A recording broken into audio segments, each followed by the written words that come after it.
2 Thessalonians chapter 2, verses 1, 2, and 3 are often terribly misunderstood by many Bible students, and I want to show you why. It's a very simple passage to understand, but you have to pay close attention to what's being said. I'm going to read from the NIV.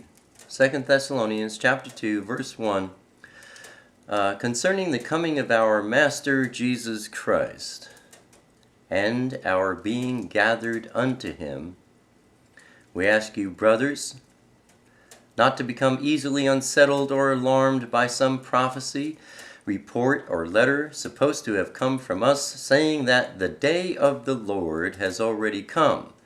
Don't let anyone deceive you in any way, for that day will not come until the rebellion occurs, and the man of lawlessness is revealed, the man doomed to destruction. Now, let's take a close look. Verse 1 is talking about two things. It says, concerning the coming of our Master Jesus Christ and our being gathered to him. Concerning the coming of our Master Jesus Christ, that's the second coming. It's referring to the second coming. And our being gathered to him, that's referring to the harpazo, commonly called the rapture. Now verse 2, we ask you, brothers, not to become easily unsettled or alarmed by some prophecy, report, or letter supposed to have come from us, saying that the day of the Lord has already come. Again, there are two things being spoken of here. First, we ask you not to become easily unsettled or alarmed by some prophecy, report, or letter supposed to have come from us, saying that the day of the Lord has already come. Look at 2 Timothy chapter 2, verse 18. There were some letters being passed around back then, claiming that they were written by Paul, saying that the day of Yahweh has already come, the day of the Lord. And they were false letters. They were not written by Paul. And that's what's being spoken of there. Number 2 is this catchphrase, the day of the Lord. You can see this in throughout the Bible, Old Testament and New Testament. It's actually the day of Yahweh, because it's referring to an Old Testament term. And we know that the Lord is the replacement in the Old Testament. Wherever the name Yahweh appeared, they replaced it with the Lord. So you're talking about the day of Yahweh. The day of the Lord, common catchphrase. It's referring to the Great Tribulation, the 70th week of Daniel, the time of Jacob's trouble, and the day of his wrath. So, verse 3, don't let anyone deceive you in any way, for that day will not come until the rebellion occurs, and the man of lawlessness is revealed, the man doomed to destruction. Other versions say, don't let anyone deceive you in any way, for that day, the day of the Lord, will not come until the apostasy occurs, or the great falling away, some refer to, and then the man of lawlessness is revealed. Now this is a little interesting here in verse 3, because this word apostasy, in the NIV it's the rebellion. Apostasy is referring to apostates, those who have the written word but not the living word. Look at Jude 4. They deny the Messiah, they reject the truth, they have light but no life, no indwelling Holy Spirit. They are ungodly, they have no reverence for God, they pervert God's grace through loyalty to other things like theories and doctrines. Now, In the original Greek, the word here is actually apo, A-P-O. Don't let anyone deceive you in any way, for that day will not come, the day of the Lord, the great tribulation, will not come until apo occurs and the man of lawlessness is revealed. Apo occurs, then the man of lawlessness is revealed. Hold on to that. Apo means away. It speaks of a departure from the surface of an object. That to me sounds like the harpazo, and I believe that that is an accurate understanding, although I also believe, this falling away, apostasy, I believe that's also going to occur. But this whole picture is repeated a few verses later. Same book, 2 Thessalonians, same chapter, 2, but now go down to verse 7.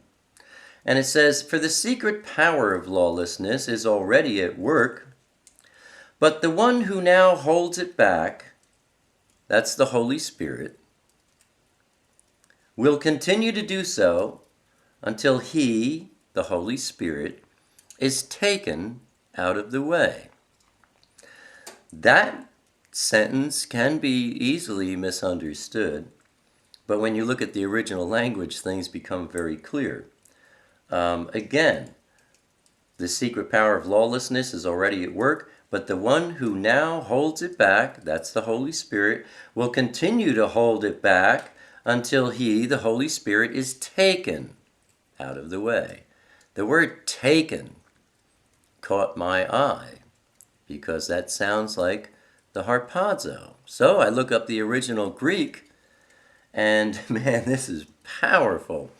The original Greek word there for taken is genomihi, and it means thundered, awakened, vanished, altered, assembled, and it has to do with a marriage. If that isn't enough for you, I don't know what would be. The harpazo, the rapture, is an awakening, it's a vanishing, it's a matter of people being altered and assembled, and it has to do with a marriage, the bride of Christ. So here, verse 7 is saying that the Holy Spirit will hold lawlessness back until he's taken to a marriage. And look at verse 8, the kicker. "And then the lawless one will be revealed."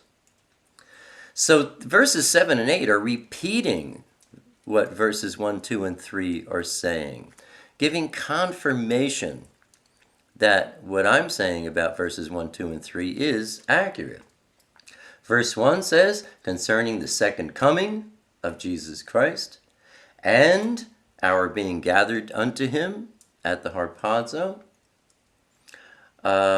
Don't be fooled by false prophecies or reports saying that the day of the Lord has already come. There's people saying that today that were already in the tribulation. It was going on back then too. Don't be fooled by these reports saying that the day of the Lord, the great tribulation, the time of Jacob's trouble, the 70th week of Daniel, the day of Yahweh's wrath has come.